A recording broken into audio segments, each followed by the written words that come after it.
محمد صلاح, take one. I want to take you back to that Champions League glory and you lifting that trophy. How was it? Honestly, it was great. You know, it's a dream for everyone, the city, the player, to win a Champions League. So something great and something very big. June 2019, and triumph for Mo Salah and his Liverpool teammates as they're crowned champions of Europe. For Salah, club glory was followed by a disappointing turn of events with the Egyptian national team at this year's Africa Cup of Nations. Just months before the tournament started, Egypt stepped in to host. But the home turf advantage didn't help the Pharaohs, who flopped out in the knockout stages. We didn't perform in the top level, honestly. So I'm not talking about the player and hiding myself, but as a team we didn't perform good. But there was a lot of pressure. As a player in the national team, they were not that happy about a lot of things. How do you think that Egypt come back from that experience? Does there need to be wholesale reform, do you think, in the Egyptian Footballing Association? I mean, you've had a number of run-ins with the association. Yeah, had a lot, honestly.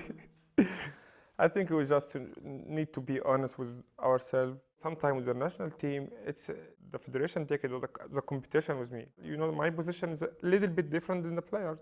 So not because I'm a star, but because also it's make me comfortable. For example, African nation, we were in a hotel, and the people comes to the hotel very easy. They sit downstairs very easy, which is not normal. We had one day off, and I couldn't go down from the room until 9:30. When I tried to go down, was like 200% like that with me.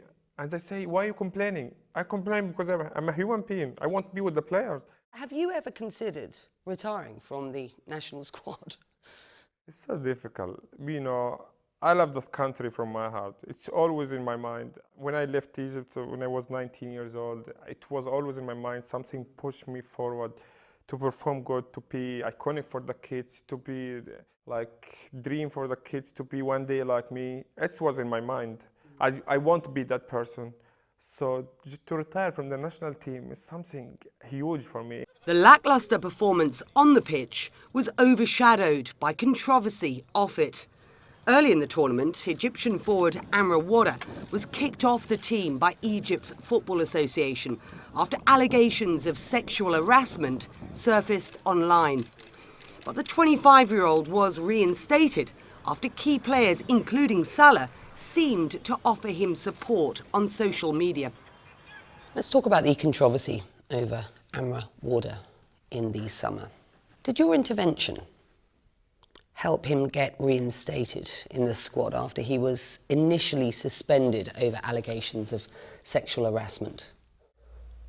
Absolutely not, because I'm not the national team captain, I'm not the team manager, I'm not the coach. Believe me, if I'm powerful, I could change a lot of things there. But I'm a player, but they just put it on me. Can we have a look at the tweet and remind our viewers what you said? Women must be treated with the utmost respect. No, you said, means no. Those things are and must remain sacred. You went on, Mo, to say, I also believe that many who make mistakes can change for the better and shouldn't be sent straight to the guillotine, which is the easiest way out. We need to believe in second chances. We need to guide and educate. Shunning is not the answer.